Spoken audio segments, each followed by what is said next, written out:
নৱম আৰু দশম শ্লোক আপোনালোকৰ আগত ভাঙি চেষ্টা কৰিম আপোনালোকে শুনিব। নৱম আৰু দশম শ্লোকত কি কৈছে?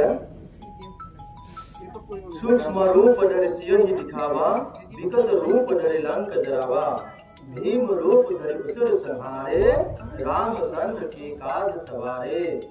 वैसे सूक्ष्म रूप धरि सियहि दिखावा, सूक्ष्म माने की কৈছে? যেতিয়া হনুমানজী মাতা সীতাক বিচাৰি গৈছিলে লংকালৈকে, তেতিয়া হনুমানজী কি কৈছে? হনুমানজী सूक्ष्म रूप माने অতি সৰু ৰূপ ধাৰণ কৰি কি কৰিছে বোলে?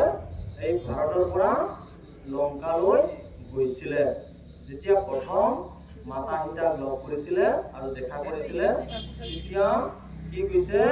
অতি সৰু ৰূপ ধাৰণ কৰি সৰু ৰূপ লৈ গৈছিলে বুলি কৈছে। আৰু কি কৈছে?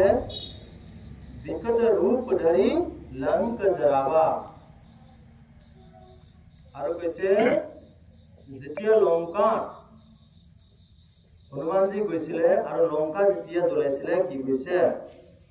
তেতিয়া অতি ডাঙৰ ভয়ংকৰ ৰূপ ধাৰণ কৰিছিলে বোলে হনুমানজী। একেবাৰে ডাঙৰ কুকুৰৰ দৰে ডাঙৰ ভয়ংকৰ ৰূপ ধাৰণ কৰি গোটেই লংকা কি কৰিছে? জ্বলাই শেষ কৰিছে বুলি কৈছে। প্ৰথম কি কৰিছিলে? প্ৰথম যাওঁতে কি কৰিছিলে? অতি সৰু ৰূপ ধাৰণ কৰি গৈছিলে আৰু মাতা সীতাক কি কৰিছিলে? দেখা কৰিছিলে। আৰু ৰামচন্দ্ৰ প্ৰভু ৰামচন্দ্ৰৰ গোটেই বাতৰি বা গোটেই কথা কি কৰিছিলে? মাতা সীতাক কৈছিলে। আৰু কৈছে ভীম ৰূপ ধৰি অসুৰ সংহাৰে। তেতিয়া কি কৰিছে? ভীম দৰে ভয়ংকৰ ৰূপ ধাৰণ কৰি অসুৰসকলক কি কৰিছিলে? সংহাৰ কৰিছিলে, বধ কৰিছিলে। হনুমানজী কি কৰিছিলে? ভয়ংকৰ ভীমৰ ৰূপ ধাৰণ কৰি অসুৰ দানৱসকলক কি কৰিছিলে? সংহাৰ কৰিছিলে বা বধ কৰিছিলে। আৰু কি কৈছে? रामचंद्र के काज सवारे, रामचंद्र के काज सवारे বুলি কৈছে। তেতিয়া কি কৈছে? আৰু প্ৰভু ৰামচন্দ্ৰৰ সকলো কাম সিদ্ধি কৰিছিলে বুলি কৈছে। প্ৰভু ৰামচন্দ্ৰৰ যিমান কাম থাকে এইবিলাক কি কৰে? কাম হনুমানজীয়ে কি কৰে? সম্পূৰ্ণ কৰাত সহায় কৰে আৰু সম্পূৰ্ণ কৰে বুলি কৈছে। ইয়াতে একেলগে কৈছে প্ৰথম যেতিয়া গৈছিলে তেতিয়া হনুমানজীয়ে কি কৰিছিলে? অতি সৰু ৰূপ ধাৰণ কৰি গৈছিলে। আৰু যেতিয়া লংকা জ্বলালে তেতিয়া কি কৰিছে? বিকট ডাঙৰ ৰূপ ধাৰণ কৰিছে, ভয়ংকৰ ৰূপ ধাৰণ কৰিছিলে। আৰু সেই ভয়ংকৰ ৰূপ ধাৰণ কৰি গোটেই লংকা জ্বলালে। আৰু যিমান তাতে অসুৰ দানৱ আছিলে প্ৰায় বিলাকক কি কৰিছিলে? ভয়ংকৰ ৰূপ ধাৰণ কৰি বধ কৰিছিলে বুলি কৈছে। আৰু শেষত কি কৈছে?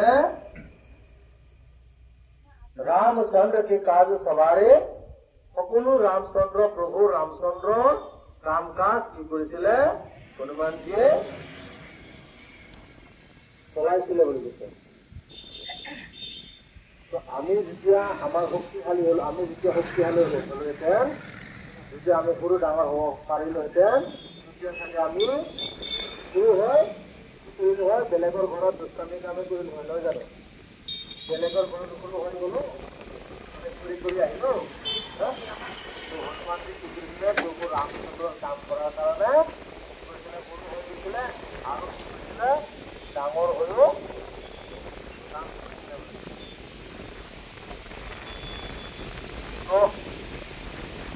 আৰু কি কৈছে? ভীম ৰূপ ধাৰণ কৰি সকলো কি কৰিছে? ভয়ংকৰ ভীম ৰূপ ধাৰণ কৰি অসুৰসকলক সংহাৰ কৰিছিলে। আৰু প্ৰভু ৰামচন্দ্ৰৰ সকলো কাৰ্য সিদ্ধি কৰাইছিলে। আপোনালোকৰ আগত মই নৱম আৰু দশম শ্লোক আপোনালোকৰ আগত পাঠ কৰি আৰু আমি পিছত আকৌ দুটা শ্লোক এনেকৈ আপোনালোকৰ আগত কৰি পাৰিব আমি চেষ্টা কৰি থাকিম। আপোনালোকে মনটো দিব কাম